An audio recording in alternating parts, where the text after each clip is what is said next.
Allah bilang sendiri Pak Ustadz di dalam Al-Quran kayak gitu. Nah, iya, saya paham. Memang ayatnya begitu, tapi cara memahami ayat itu tidak boleh pakai akal Anda yang super terbatas. Tidak boleh.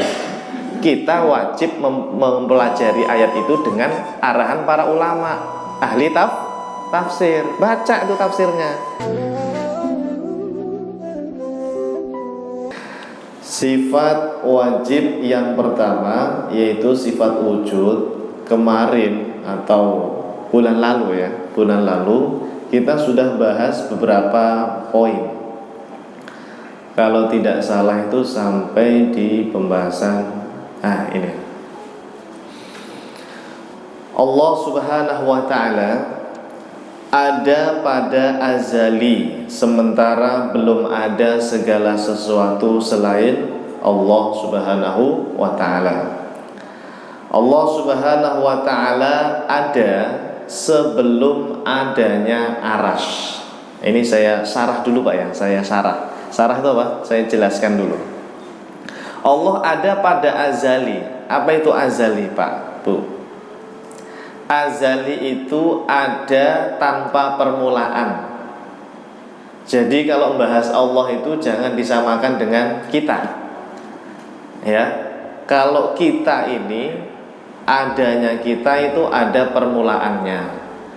Tadinya kita ini tidak ada, terus ada, ya kan?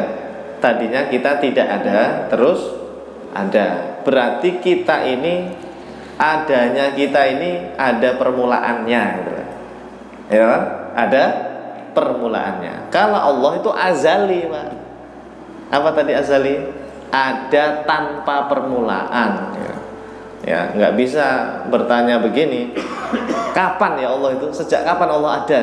Nah, nggak bisa. Orang Allah itu Tuhan, Pak ya. Allah itu Tuhan yang maha ada tanpa permulaan. Itu namanya azali. Ya, ingat kan ya? Azali. Pernah dengar istilah azali ya? Pernah ya? Azali. Cuma kadang-kadang kelirunya itu bilangnya zaman azali. Zaman azali. Ini kurang tepat ya. Nah, pokoknya katakan saja azali tanpa ada zamannya ya. Azali itu apa? Allah ada tanpa permulaan. Allah Subhanahu wa ta'ala ada sebelum adanya arash. Tahu arash? Apa itu arash? Arash ini jamaah adalah makhluk paling besar. Kalau saya belum sebut makhluk ini maksudnya ciptaan Allah ya. Dia punya bentuk ukuran yang super besar. Letaknya ada di atas langit ketujuh. Namanya arash. Ini Pak, kalau Anda bayangin ya, bumi sama matahari itu gedean mana Pak? Bumi yang kita hinggapi ya, hinggapi kayak lalat ya. Yang kita tinggal di sini itu kan namanya bumi. Dengan matahari gedean mana? Lebih besar matahari ya. Kelihatannya aja kecil kayak bola sepak bola nih. Nih, pada begadang nonton Piala Dunia enggak ini? Bola ya. Kenapa kok kelihatan kecil Pak matahari itu? Padahal aslinya lebih besar dari bumi. Karena jauh banget Pak. Matahari yang besar itu jamaah, itu masih kalah dengan bintang Pak. Bintang itu kan kalau kita lihat kecil ya. Cuma cahaya kecil ya. Itu Pak aslinya Pak, bintang itu lebih besar dari matahari tadi itu. Lebih besar. Kenapa kecilnya? Karena saking jauhnya itu loh. Saking jauhnya. Nah, bumi, matahari, bintang-bintang itu Pak, itu masih di dalam langit pertama itu Pak. Masih di dalam langit pertama. Kita ini masih di dalam langit pertama. Dan Anda kalau mau mencapai langit pertama itu Pak, yang warnanya apa? Biru ya, warnanya biru ya, bukan putih ya. Putih kan awan ya, awan tuh masih di bawah itu. Yang warnanya biru itu kata Rasulullah SAW itu bisa dicapai dengan perjalanan khomsumi'ati sanah. Khomsumi'ati sanah, yaitu 500 tahun perjalanan baru nyampe Anda itu. Ya, berapa? 500 tahun perjalanan. Anda naik roket Pak ya, naik roket itu di tengah jalan udah mati duluan. Umur kita berapa? Ya paling mentok 60-70 lah ya. Lah ini 500 Pak, 500 tahun loh ya, 500 tahun itu baru nyampe langit pertama kata Nabi. Ini baru nyampe ya. Kata Rasulullah Sallallahu Alaihi Wasallam, Sallu ala Nabi Muhammad, kalau sudah nyampe langit pertama, untuk menembus langit pertama ini Pak, jadi langit itu ada ketebalannya, ya, ada ketebalannya. Untuk menembus langit pertama, sama kata Nabi juga butuh waktu 500 tahun perjalanan. Tebalnya kayak apa itu Pak? Dan dia berbentuk apa? Wallahu alam ya. Langit itu seperti apa ya? Untuk menembusnya saja butuh waktu 500 perjalanan. Udah berapa tadi? 500 tambah 500 1000 ya. Anda yang hitung ya. Saya lanjutkan. Kata Rasulullah Sallallahu Alaihi Wasallam, kalau sudah tembus langit pertama, kita akan masuk ke ruang langit kedua ya, di bawah langit kedua. Itu untuk mencapai langit kedua ya, juga sama, butuh waktu 500 tahun perjalanan. Udah berapa? 1500. Kalau sudah sampai langit kedua, untuk menembus ketebalannya saja sama 500 tahun perjalanan. Udah berapa itu? 2000 tahun perjalanan untuk bisa menembus tebalnya langit kedua. Nah ini kalau kita teruskan sampai ke 7, berarti 7000 ya. Nah anggap saja 7000 tahun perjalanan baru nyampe langit ke 7. Di atas langit ke-7 nanti masih ada Sidratul Muntaha, tempat yang waktu itu Nabi kita Nabi Muhammad Sallallahu Alaihi Wasallam di mi'rajkan Allah sampai sana, Isra Mi'raj itu ya, menerima wahyu yaitu berupa kewajiban sholat 5 waktu. Itu di Sidratul Muntaha Pak. Itu belum mentok, itu masih ada ke atas lagi Pak. Cuma manusia, satu-satunya manusia yang bisa nyampe sana itu hanya Nabi kita Pak, Nabi Muhammad Sallallahu Alaihi Wasallam. Ini namanya Sidratul Muntaha. Nanti di atasnya Sidratul Muntaha ada namanya kursi. Wasi'a kursiyuhus samawati wal ard. Kursi ini makhluk Pak. Dia bentuknya wallahu a'lam. Saya belum pernah ke sana. Ya. Pokoknya kita beriman adanya kursi. Kursi ini kata Rasulullah Sallallahu Alaihi Wasallam Pak. Siapa yang punya duit logam apa yang bulat bawa? Ada yang bawa? Nggak ada. Pinjem kalau ada. Nggak ada. Uang logam kecil tuh Pak. Ya udah kalau nggak ada ini. Ini anggap saja ini uang logam ya yang saya pegang nih. Ini apa namanya, flash disk ya. Kata Nabi Pak, langit bumi sampai langit ke-7 itu ibarat ini, ibarat apa? Logam kecil ini. Dibanding dengan kursi ciptaan Allah, kursi ciptaan Allah itu seperti kok logam ini dilempar di tengah-tengah padang pasir yang Anda bayangin padang pasir yang di timur tengah itu Pak. Besar sekali Pak ciptaan Allah yang namanya apa tadi? Kursi itu. Langit 7 dengan bumi tadi Pak cuma segini Pak, til.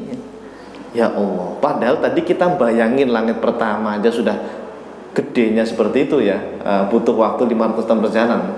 Lah ini kok 7 lapis langit tadi Pak yang butuh 7000 ya tadi ya, 7000 tahun perjalanan. Itu kalau dibandingkan dengan kursi yang di atas Sidratul Muntaha itu kayak logam dilempar di tengah-tengah padang pasir.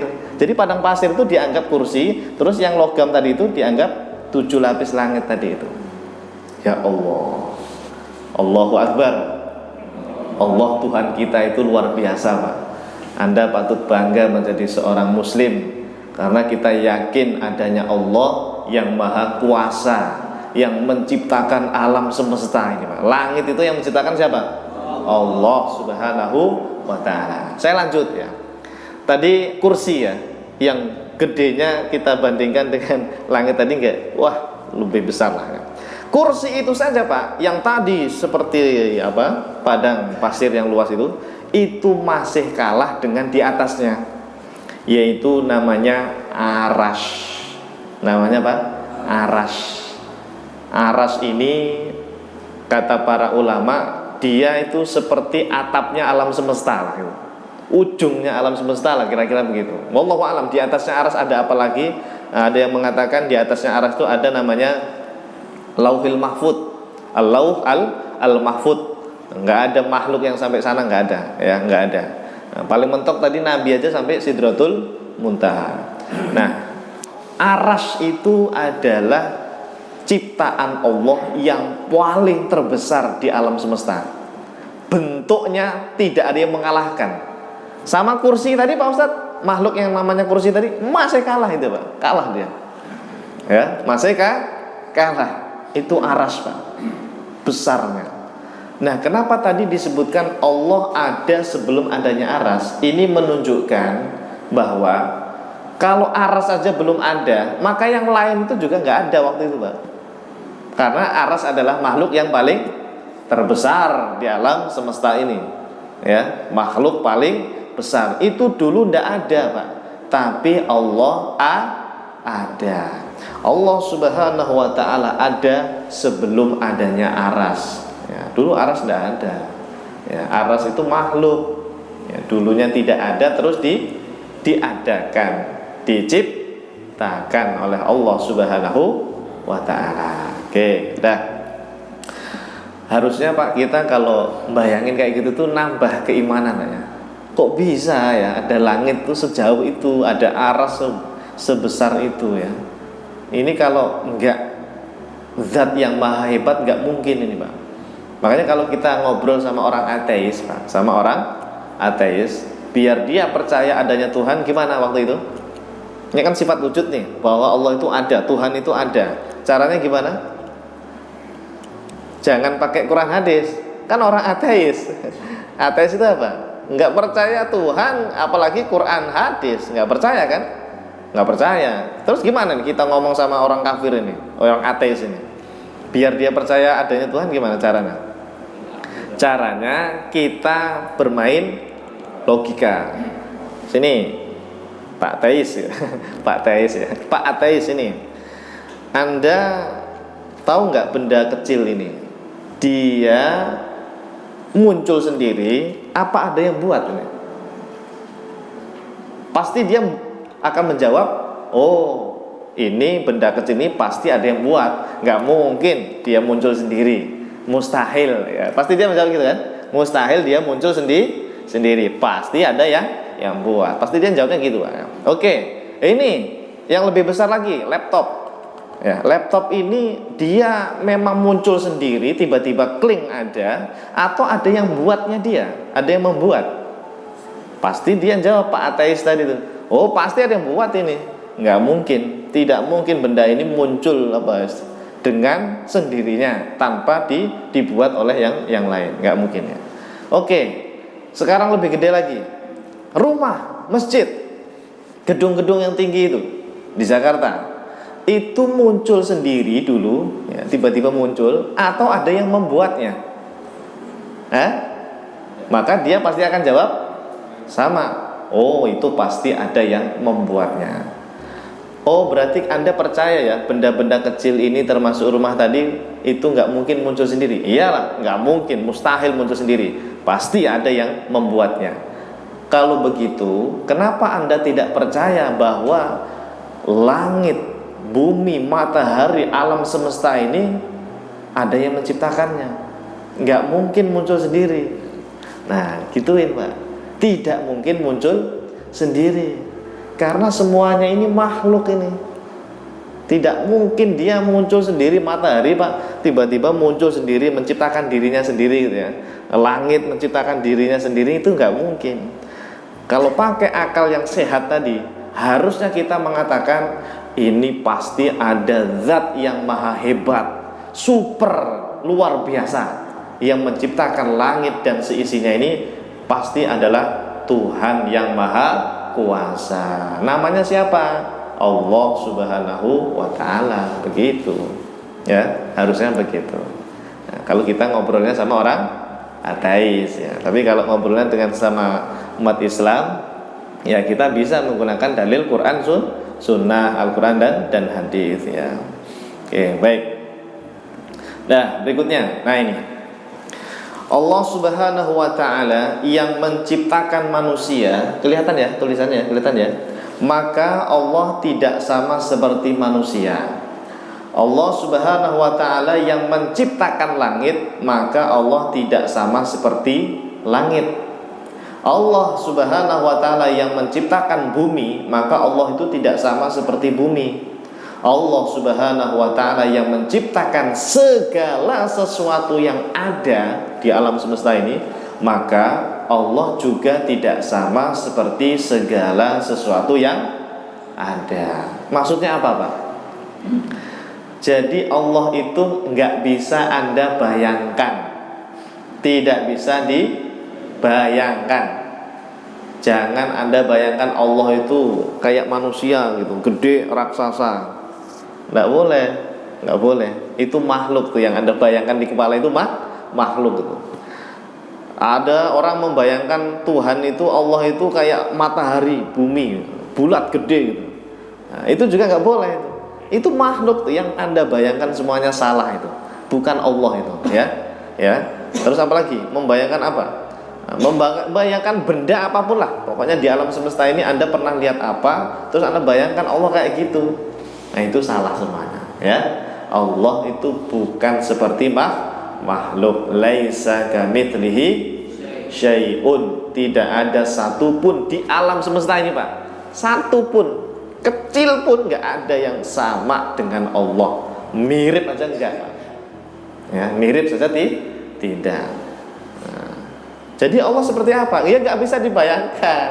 Anda itu cukup mengimani bahwa Allah itu ada. Dalilnya apa? Nanti dalilnya banyak, dalilnya dari Al-Quran dan hadis banyak ya. Anda itu cukup mengimani bahwa Allah itu ada. Hakikat Allah seperti apa yang nggak ada yang tahu. Nah, akal kita nggak akan nyampe, Pak. Tidak akan sampai ya. Makanya tadi para ulama mengatakan untuk menguatkan keimanan bahwa Allah itu ada dengan cara bermain logika tadi itu loh. Ya, nggak mungkin alam semesta ini muncul tanpa dimunculkan oleh yang maha kuasa. Pasti ada zat yang maha hebat, yaitu Allah Subhanahu wa ta'ala. Oke, nah sekarang kita masuk ke pembahasan dalil nakli. Apa itu nakli? Nakli itu Al-Quran dan hadis. Kalau tadi yang saya bilang langit, bumi itu pasti ada yang menciptakan, nggak mungkin muncul sendiri. Itu namanya dalil apa namanya? Akli, ya, namanya akli, ya, namanya apa? Dalil akli. Akli itu akal, ya, pakai logika untuk berhadapan dengan orang-orang ateis, untuk berhadapan dengan orang-orang yang nggak percaya Quran Sunnah. Ya, kita pakai dalil akli. Nah, sekarang dalil nakli. Nakli itu ya dari Quran dan Sunnah. Pertama, kata para ulama, surat Toha ayat 14. A'udzu billahi minasyaitonir rajim. Bismillahirrahmanirrahim.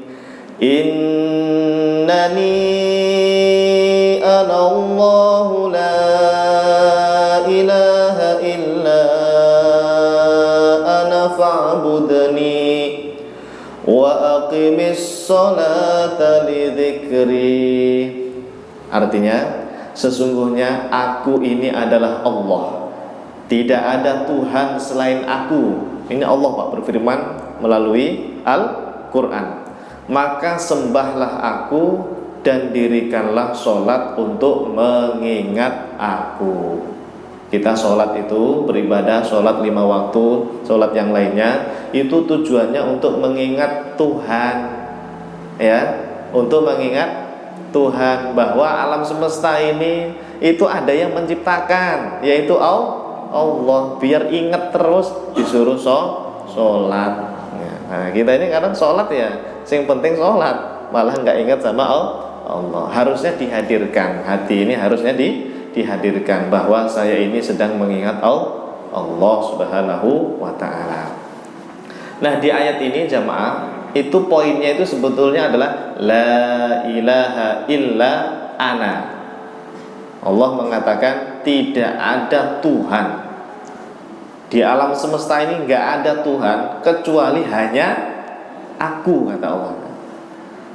Kecuali hanya aku, yaitu Allah Subhanahu wa ta'ala. Makanya sebaik-baik zikir apa? Afdhalul dzikri fa'lam annahu la ilaha illallah. Itu sebaik-baik zikir, kata Nabi SAW. Zikir itu banyak, tapi zikir yang paling utama, kata Rasulullah SAW, la ilaha illallah. Kenapa Pak? Kalimat la ilaha illallah itu termasuk zikir yang paling utama, karena Anda itu mentauhidkan Allah. Mentauhidkan Allah itu Anda meyakini satu-satunya Tuhan di alam semesta ini hanya Allah. Tuhan apa lagi? Macam-macam Tuhan sekarang ya. Disembah-sembah di Jepang itu Pak, katanya ya, saya dapat kabar orang Jepang itu senang nyembah sesuatu yang bentuknya besar-besar. Kalau dia main ke gunung Pak, nemu gunung gede itu sama dia langsung disembah itu gunung. Orang Jepang ya, mereka senangnya menyembah sesuatu yang bentuknya besar, super besar, dianggap Tuhan gitu. Nah, itu orang Jepang ya. Mudah-mudahan semuanya dapat hidayah ya dari Allah Subhanahu wa taala. Kasihan Pak mereka itu ya, kasihan. Ya, kasihan. Mungkin mereka juga ada orang baik di sana, tapi ternyata tidak percaya adanya Allah Subhanahu wa taala ya. Makanya kita harus berterima kasih sama dai-dai yang terjunnya itu enggak kayak saya. Kalau saya ini kan terjunnya di bidang ngajarin ilmu agama. Ada dai-dai itu yang terjunnya itu ngajakin orang kafir masuk Islam, Pak. Banyak, ya kan? Ada kan? Ada ustadz-ustadz, kiai-kiai atau para dai. Bahkan mungkin bukan ustadz, bukan kiai, dia orang biasa, tapi kerjaannya ngajakin orang-orang kafir masuk Islam. Itu pahalanya lebih besar itu, Pak. Ya, memperkenalkan Allah kepada mereka, ngasih tahu. Ya siapa lagi yang ngasih tahu mereka kan? Ya, kalau enggak diwakili oleh orang-orang yang seperti itu. Makanya alhamdulillah ya, kita punya itu beberapa kaum muslimin yang terjunnya di wilayah itu ya, di wilayah ngajak orang masuk Islam. Yang kedua jemaah, yaitu surah Ibrahim ayat 10, yaitu A'udzubillahi minasyaitonirrajim. Bismillahirrahmanirrahim.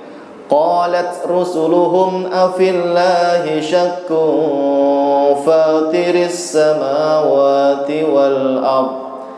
Yang artinya berkata rasul-rasul mereka, utusan Allah ya, tidak ada keraguan akan adanya Allah. Afillahi syakkun. Bahasanya Pak, afillahi syakkun. Ini sebetulnya pertanyaan. Afillahi syakkun. Apakah ada keraguan tentang adanya Allah? Tapi cara menerjemahkannya, kata para ulama, enggak mungkin ada keraguan. Maka tidak ada keraguan akan adanya Allah. Akal yang sehat pasti meyakini adanya Tuhan. Ya, tidak mungkin alam semesta yang begitu besar ini, begitu teratur ya. Teratur banget Pak, itu matahari munculnya ya nggak asal-asalan ya, ada jam-jamnya muncul ya, ya kan, ya terbitnya dari mana, terbenamnya di mana, itu semuanya ada yang ngatur, itu pasti nggak mungkin jalan sendiri. Ada zat yang maha hebat, yaitu Allah Subhanahu wa ta'ala ya. Tidak ada keraguan sedikit pun akan adanya Allah. Afillahi syakkun ya. Fatiris samawati wal ardh, yaitu Tuhan yang menciptakan langit dan bumi ya. Mungkin kita sering Pak dengar kalimat yang menciptakan langit dan bumi gitu ya. Yang menciptakan langit dan bumi. Kayaknya biasa aja Pak ya. Kayaknya biasa aja. Tapi kalau kita mikirnya itu kayak tadi, bandingin bumi dengan matahari, dengan bintang, dengan langit satu, langit kedua, ketiga, keempat, ketujuh, sampai aras. Itu semuanya itu yang buat Pak. Tahu yang buat ya? Yang menciptakan sing gawe lah kata orang Jawa ya, sing gawe ya. Yang membuatnya itu Allah itu. Allah yang menciptakan langit dan bumi, kemudian beserta isinya semuanya itu. Ya. Pakai apa, Pak? Bahannya apa, Pak? Allah buat langit bumi ini pakai apa bahannya? Ya nggak bisa ditanya kayak gitu. Tuhan itu punya kekuatan super luar biasa. Kun fayakun, innama amruhu idza arada syai'an ayyakula lahu kun fayakun. Hati-hati, Pak. Ayat ini surat apa yang tadi? Yasin. Sebelum akhir itu ya. Ya. Hati-hati, itu cara memahaminya. Kata ulama Ahlus Sunnah wal Jamaah, bukan Allah ngomong kun. Bukan. Hati-hati ini. Karena kalau Anda membayangkan Allah menciptakan langit dan bumi, menciptain manusia, malaikat, dengan cara Allah bilang kun, gitu. Kun, itu sama Anda menyamakan Allah dengan makhluk. Tidak boleh. Tapi ayatnya bilangnya begitu, Pak Ustadz. Allah itu kalau menginginkan sesuatu, innama amruhu idza arada syai'an. Allah itu kalau pengen menciptakan sesuatu, cukup mengatakan kun fayakun, maka langsung jadi itu, kling gitu loh. Allah bilang sendiri, Pak Ustadz, dalam Al-Qur'an kayak gitu.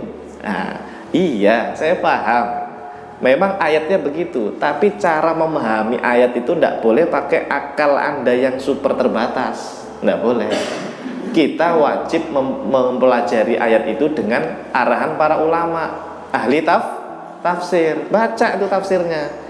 Ternyata Pak, maksud kun fayakun itu bukan Allah bilang kun. Bukan. Maksudnya adalah Allah itu menciptakan alam semesta ini biduni ta'abin, tanpa merasa sulit, tanpa merasa capek. Semudah mengucapkan lafadz kun. Jadi ini bahasa kiasan. Semudah kita mengucapkan lafadz kun, nggak pakai tenaga ibaratnya, nggak perlu capek-capek, nggak perlu susah-susah gitu loh. Itu maksud kun fayakun. Jangan dibayangkan seperti kita bilang kun. Nggak bisa, nggak boleh ya. Itu bukan akidah Ahlus Sunnah wal Jamaah ya.